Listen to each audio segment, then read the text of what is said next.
Nakalubog ako hanggang dibdib sa isang 300 taong gulang na libingan. Simula, 1,700. Sa dito sa kanal na ito, tinatapon ng tawang basura, kalat at bangkay.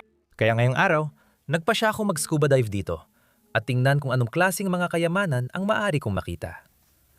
Pagpasok ko pa lang sa tubig, ang una kong nahanap na astig ay itong napakalaking bakal na gulong. Hindi ko alam saan ito galing, pero sobrang laki at di ko mabuhat. Nahanap ko rin ang una kong lumang artipakto na ipit sa 2 bato.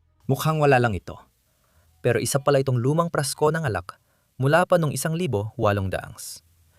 Ginawa itong manipis para madali itong may tago sa iyong damit.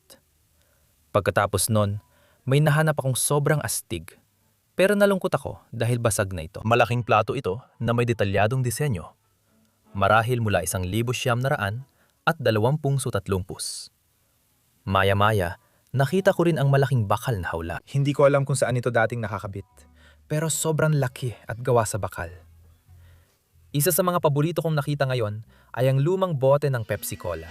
Isa ito sa mga retro na bote mula 1,900 at 40s at mahilig ako mangolekta ng ganito. Yung huli kong nahanap ay isa pang magandang retro na artipakto. Ito ay isang lumang platitong porselana na pang-appetizer na mula pa noong 1,920s.